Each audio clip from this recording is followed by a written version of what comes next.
SFIO അന്വേഷണം റദ്ദാക്കണം എന്നാവശ്യപ്പെട്ട് എക്സാലോജിക് ഉടമ വീണ വിജയൻ കഴിഞ്ഞ ദിവസമാണ് കർണാടക ഹൈക്കോടതിയെ സമീപിച്ചത്. എന്തായാലും ഇന്നലെ ആ ഹർജി കർണാടക ഹൈക്കോടതി പരിഗണിച്ചില്ല. ചില തിരുത്തലുകൾ ഹർജിയിൽ വേണമായിരുന്നു. ആ തിരുത്തലുകൾ എല്ലാം ശരിയാക്കിയതിനു ശേഷം വീണ്ടും ഹർജി ഹൈക്കോടതിയിൽ എത്തിച്ചിട്ടുണ്ട്. തിങ്കളാഴ്ച കർണാടക ഹൈക്കോടതി ഹർജി പരിഗണിക്കും.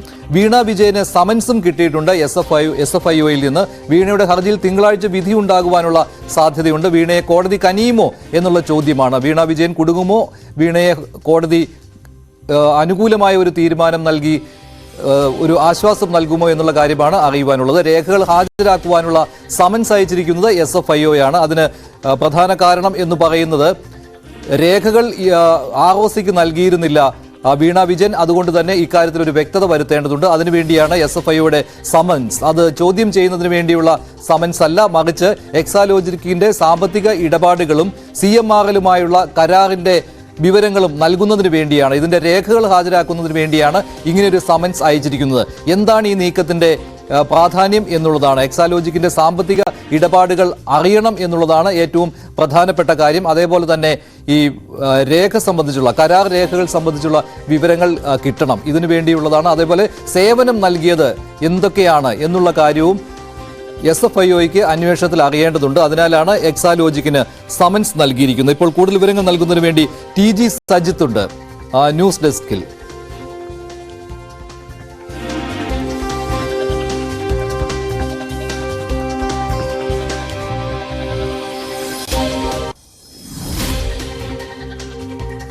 സജിത്ത്, വളരെ പ്രാധാന്യമുള്ളതാണല്ലോ എക്സാലോജിക്കിന് SFIO അയച്ചിരിക്കുന്ന സമൻസ്. പക്ഷെ അത് പ്രതീക്ഷിച്ച കാര്യം തന്നെയാണ്. അതുമാത്രമല്ല, ഹൈക്കോടതിയെ സമീപിക്കുന്നതിന് മുൻപ് തന്നെ ഇങ്ങനെയൊരു സമൻസ് എക്സാലോജിക് ഉടമയ്ക്ക് കിട്ടിയിട്ടുണ്ട്, അതും വ്യക്തമാണല്ലോ. പക്ഷേ ഈ ഹൈക്കോടതിയിൽ നിന്ന് എന്തെങ്കിലും ഒരു തീരുമാനം വീണയ്ക്ക് അനുകൂലമായി വന്നാൽ SFIO അന്വേഷണത്തിന് പ്രാധാന്യം കുറഞ്ഞു പോവുകയും ചെയ്യും. വളരെ നിർണായകമായ ഒരു ഘട്ടത്തിലല്ലേ അന്വേഷണം ചെന്നെത്തി നിൽക്കുന്നത്? തീർച്ചയായും. അതായത് തിങ്കളാഴ്ചയാണ് ആ നിർണായക ദിവസം തിങ്കളാഴ്ചയാവുകയാണ്. കാരണം പല അർത്ഥത്തിലും ഒന്ന്, വീണ വിജയന്റെ എക്സാലോജിക്കിന്റെ ഹർജി കർണാടക ഹൈക്കോടതി തിങ്കളാഴ്ച വീണ്ടും പരിഗണിക്കുന്നുണ്ട്. കേസ് റദ്ദാക്കണം, കേസെടുക്കാനുള്ള തീരുമാനം റദ്ദാക്കണം. ഒപ്പം കേസെടുക്കാൻ ഹാജരമായി SFIO കണ്ടെത്തിയ രേഖകളടക്കം തങ്ങൾക്ക് കൈമാറണമെന്ന ആവശ്യവും എക്സാലോജിക് ആവശ്യപ്പെട്ടിട്ടുണ്ട്. ഈ വിഷയത്തിലടക്കം തിങ്കളാഴ്ച കർണാടക ഹൈക്കോടതി വിധി പറയും. മറ്റൊന്നുള്ളത് കേരള ഹൈക്കോടതിയുടെ നീക്കമാണ്. നേരത്തെ തന്നെ ഈ അന്വേഷണത്തിനെതിരെ KSIDC രംഗത്ത് വന്നിട്ടുണ്ടായിരുന്നു. പക്ഷേ ആദ്യ പരാമർശത്തിൽ തന്നെ ഹൈക്കോടതി എന്തുകൊണ്ടാണ് പരിശോധനയെ പാടില്ല എന്ന നിലപാടെടുത്തിരുന്നു. എന്തിനാണ് അങ്ങനെ നിലപാടെടുക്കുന്നു എന്ന ചോദ്യം KSIDCയോട് ചോദിച്ചിരുന്നു. എന്തായാലും ഈ ഹർജിയിലും തിങ്കളാഴ്ച തീർപ്പുണ്ടാകും. ഇക്കാര്യത്തിൽ ഒരു അന്തിമ തീരുമാനം സ്വീകരിക്കുകയും ചെയ്യും. ഇതിനിടയിലാണ് വീണ വിജയൻ ലഭിച്ചിരിക്കുന്ന സമൻസ്.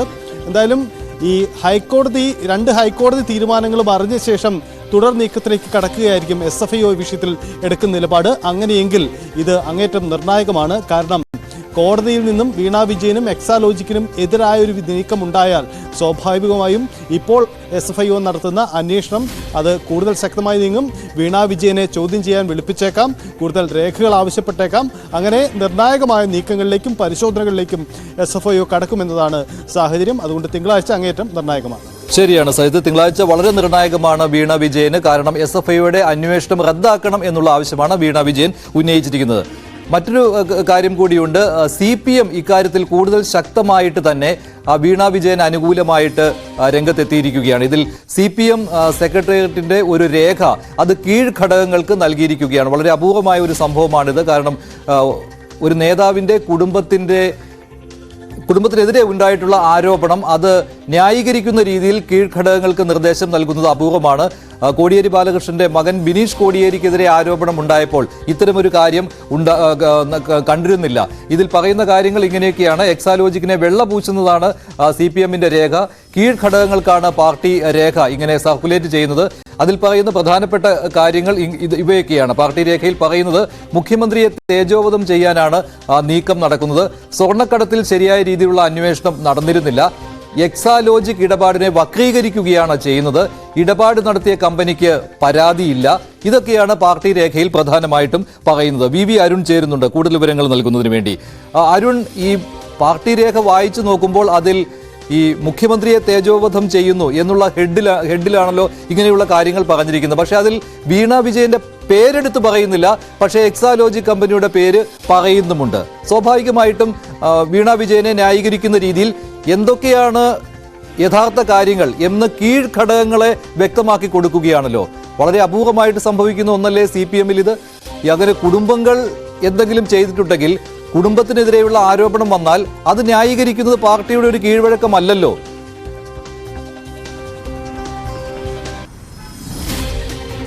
തീർച്ചയായും അത് തന്നെയാണ് ഇതിൽ ഏറ്റവും പ്രധാനപ്പെട്ട കാര്യവും. നേരത്തെ വീണ വിജയനെതിരെ എക്സാലോജിക് വിഷയത്തിൽ അന്വേഷണം, മാസപ്പടി ആരോപണത്തിൽ അന്വേഷണം വരുമെന്ന് വ്യക്തമായപ്പോൾ തന്നെ CPM സംസ്ഥാന സെക്രട്ടേറിയറ്റ് വാർത്താക്കുറിപ്പ് ഇറക്കി അതിനെ പ്രതിരോധിക്കാൻ ശ്രമിച്ചിരുന്നു. അന്നും ഇന്നുമൊക്കെ നേതൃത്വ വിശദീകരണം മുഖ്യമന്ത്രി മൈനസ് മകൾ ഒന്നുമല്ല, മുഖ്യമന്ത്രി മകളായതുകൊണ്ടാണ് അത്തരമൊരു നീക്കങ്ങൾ ഉണ്ടാകുന്നത്. അത് മുഖ്യമന്ത്രിയിലേക്കുള്ള വഴിയായി വീണ വിജയൻ ഉപയോഗിക്കുകയാണ്. അതിനെയാണ് പ്രതിരോധിക്കുന്നതാണ് CPM-ന്റെ സംസ്ഥാന സെക്രട്ടറി അടക്കമുള്ള ന്യായീകരണം. ഇപ്പോൾ ഈ മണ്ഡലം തല നിയമസഭാ മണ്ഡലം തല ശില്പശാലയിൽ നൽകിയ രേഖയിലാണ് ഇത്തരമൊരു പരാമർശമുള്ളത്. മുഖ്യമന്ത്രിയെ തേജോവധം ചെയ്യാൻ ശ്രമിക്കുന്നു, കേന്ദ്ര ഏജൻസികളെ മറ്റ് സംവിധാനങ്ങൾ ഉപയോഗിച്ച് എന്ന് പറയുന്നു. അതിനപ്പുറത്തേക്ക് ഈ എക്സാം വ്യക്തമായ കണക്കുകളോടെ ബാങ്കുകളിലൂടെ നടത്തിയ എക്സാലോജിക് കമ്പനിയുടെ ഇടപാടുകളെ പോലും വക്രീകരിക്കാനുള്ള നടപടികളാണ് സ്വീകരിച്ചത്. കമ്പനിക്ക് പോലും പരാതിയില്ലാത്ത വിഷയത്തിൽ അവരുടെ വാദം പോലും കേൾക്കാതെയാണ് പ്രചരണം നടത്തിയത്. ഇത്തരം പ്രവർത്തനം സംസ്ഥാന സർക്കാരിനെ തേജോവധം ചെയ്യുകയും സംസ്ഥാനത്തെ വികസനം തടസ്സപ്പെടുത്തുകയും ചെയ്യാനാണെന്ന വിചിത്രമായ വാദം കൂടി CPM മുന്നോട്ട് വയ്ക്കുന്നത്. അതായത് രണ്ട് കമ്പനികൾ തമ്മിൽ നടത്തിയ ഇടപാട് മാത്രമാണെന്ന വാദത്തിനപ്പുറത്തേക്ക് അവർ വളരെ കൃത്യമായി കണക്കുകൾ വച്ച് ചെയ്ത കാര്യമാണ് എന്ന ന്യായീകരണമാണ് CPM നേതൃത്വം നടത്തുന്നത്. ഇത് മേൽത്തട്ടിൽ മാത്രം പറഞ്ഞാൽ പോരാ, നേതാക്കൾ മാത്രം പ്രസംഗിച്ചാൽ പോരാ, താഴെയുള്ള അണികളെ കൂടി ബോധ്യപ്പെടുത്താനാണ് ഇത്തരത്തിലുള്ള ഈ ശില്പശാലകൾ, പാർട്ടി റിപ്പോർട്ടിംഗ് ആണ് അവിടെ നടക്കുന്നത്. ലോക്സഭാ തെരഞ്ഞെടുപ്പിന് മുന്നോടിയായി ഇത് ലോക്കൽ കമ്മിറ്റി സെക്രട്ടറിമാർ വരെയുള്ള അവരുടെ ശില്പശാലയാണ് ഇപ്പോൾ നടക്കുന്നത്. അതിന് താഴേക്ക് ഇവിടെ സ്വാഭാവികമായിട്ടും ചോദ്യം ഉയരുന്നത്, ഇപ്പോൾ പാർട്ടി ഒരു നിലപാടെടുത്തപ്പോൾ തന്നെ ഈ ചോദ്യം ഉയർന്നതാണ്. ഇവിടെ കീഴ്ഘടകങ്ങൾക്ക് പാർട്ടി തന്നെ ഒരു നിർദ്ദേശം ഇങ്ങനെ നൽകുമ്പോൾ കോടിയേരി ബാലകൃഷ്ണന്റെ മകന് അന്ന് കിട്ടാത്ത ഒരു ആനുകൂല്യം അതിപ്പോൾ മുഖ്യമന്ത്രിയുടെ മകൾക്ക് കിട്ടുന്നു. ഇത് വലിയ രീതിയിൽ പാർട്ടിയിൽ തന്നെ ചർച്ചയാവില്ലേ? അതിപ്പോൾ തന്നെ ചർച്ചയായിട്ടുണ്ട്. പക്ഷേ ഈ കീഴ്ഘടകങ്ങളിലേക്ക് ഇങ്ങനെ റിപ്പോർട്ടിംഗ് വരുമ്പോൾ ഈ ചർച്ച കൂടുതൽ ശക്തമാവുകയില്ലേ പാർട്ടിയിൽ?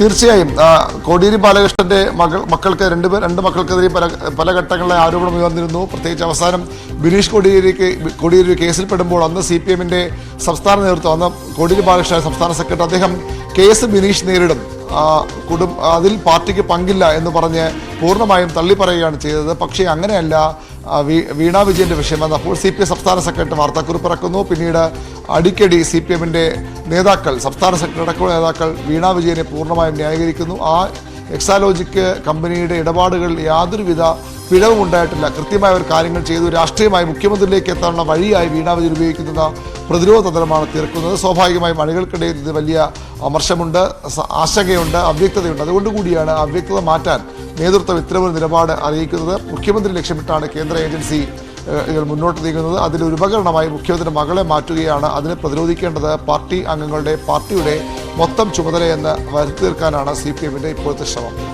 ശരി അരുൺ, എന്തായാലും വലിയ ചർച്ചയാകാവുന്ന ഒന്നാണ് പാർട്ടിയിലെ കീഴ്ഘടകങ്ങൾക്ക് നൽകിയിരിക്കുന്ന ഈ നിർദ്ദേശം. മുഖ്യമന്ത്രിയെ തേജോവധം ചെയ്യുക എന്നത് മാത്രമാണ് എക്സാലോജിക്കിനും മുഖ്യമന്ത്രിയുടെ മകൾക്കും എതിരെ നടക്കുന്ന അന്വേഷണം എന്നാണ് പാർട്ടി രേഖയിൽ പറയുന്നത്. ഇത് കീഴ്ഘടകങ്ങളിൽ സർക്കുലേറ്റ് ചെയ്യാൻ പോവുകയാണ്.